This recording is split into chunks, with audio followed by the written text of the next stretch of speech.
Hello students, now we are taking illustration number 3rd. In illustration number 3rd, we are doing accounting equation. We have to prove accounting equation here also. Some transactions are given. So first transaction is started business with cash, rupees 1 lakh is there.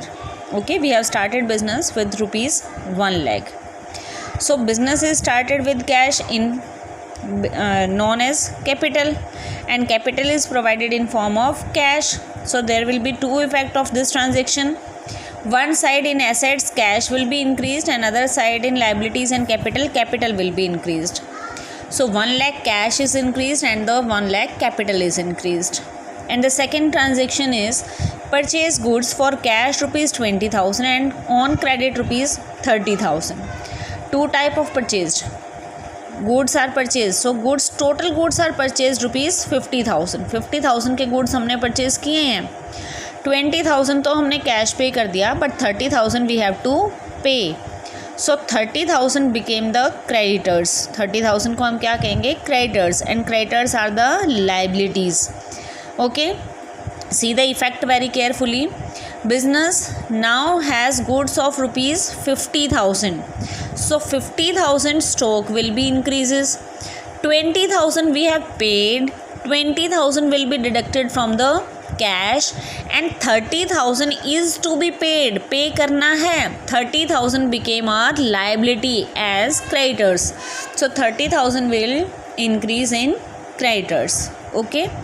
So the accounting equation is same on both the sides. Total is 1,30,000. Here also 1,30,000. By paying 20,000, now cash remains with us rupees 80,000. Stock 50,000. This is the asset side, 1,30,000. And in liability side, we have 30,000 liability and 1 lakh capital. Here also 1,30,000. Okay. Now the third illustration is sold goods for cash. Costing rupees 10,000. 10,000 cost थी उन goods की. We have sold, और बदले में हमने क्या ले लिया वहाँ से? Cash. And on credit costing rupees 15,000. उधार भी हमने बेचा है और कैश के बदले में भी हमने बेचा है. जो गुड्स हमने कैश सेल किए हैं उनकी कॉस्ट है 10,000. जो क्रेडिट सेल किए हैं those cost is rupees 15,000 and both at a profit of 20%. अब इससे प्रीवियस इलस्ट्रेशन में तो हमें सेलिंग प्राइस गिवन था कि 10,000 के हमने 20 में सेल कर दिए, 20,000 के 30,000 में सेल कर दिए.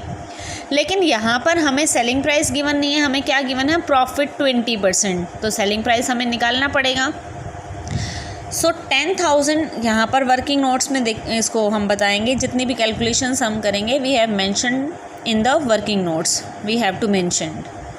Okay, goods costing 10,000. 10,000 उनकी गुड्स की कॉस्ट है. 20% प्रॉफिट.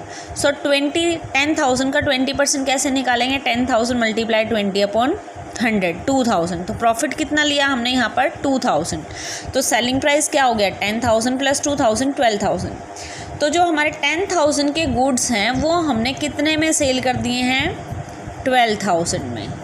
तो हमारे पास कैश आ गया 12,000, गुड्स चले गए 10,000 और प्रॉफिट कितना अर्न किया? 2,000.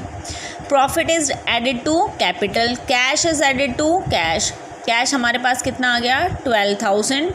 ओके, और प्रॉफिट हमारे पास यहाँ पर कितना हुआ? 2,000 का. ओके, एंड जो 15,000 की दूसरी हमने सेल की है दैट इज़ ऑन क्रेडिट. जो हमने उधार माल बेचा है 15,000, 20% प्रॉफिट हमने यहाँ पर लिया. प्रॉफिट हमारा कितना आ गया? 3,000. तो सेलिंग प्राइस कितना हुआ? 15 प्लस 3, 18,000. लेकिन ये 18,000 हमें कैश नहीं मिला है. It became our debtors. ये हमारे क्या हो गए? डेटर्स हो गए. तो डेटर्स हमारे क्या होते हैं? एसेट्स. एसेट्स में हम डेटर्स में प्लस कर देंगे 18,000. ओके, 12,000 हमारे पास कैश आ गया, 18,000 के हमारे पास डेटर्स हो गए. 2,000 प्रॉफिट हमने यहाँ पर अर्न किया, 3,000 यहाँ अर्न किया. टोटल 5,000 प्रॉफिट हम कहाँ पर ऐड कर देंगे? कैपिटल में. और गुड्स हमारे चले गए. कितने चले गए? 10 और 15, 25,000 के गुड्स यहाँ पर हम स्टॉक में से इसको माइनस कर देंगे. तो हमारे पास जो एसेट साइड का टोटल और जो लाइबिलिटी साइड का टोटल होगा that will be same, rupees 1,30,000. 5,000. Okay, we have to solve these questions in the same format. This is the format of solving the question. इसी तरह से आप अपनी बुक को ऐसे वर्टिकल नहीं रखोगे, वर्टिकल नहीं करोगे, इसको हॉरिजेंटल करोगे. ऊपर लिखोगे accounting equation assets equal to liabilities plus capital. यहाँ पर हम अपनी ट्रांजेक्शन्स लिखेंगे, एक स्पेस ट्रांजेक्शन्स के लिए रखोगे. एसेट्स में हम ऊपर हेडिंग डाल देंगे हमारे पास क्या क्या एसेट्स होती हैं, cash plus stock plus debtors plus furniture plus machinery. Okay, और लाइबिलिटीज़ में हम हेडिंग डाल देंगे क्रेडिटर्स प्लस लोन, और यहाँ पर हमारी रहेगी कैपिटल. कोई भी कैलकुलेशन अगर है तो वो इस फॉर्मेट के बाहर हम वर्किंग नोट्स में उसको शो करेंगे और इस तरह से अपने क्वेश्चंस को सॉल्व करेंगे.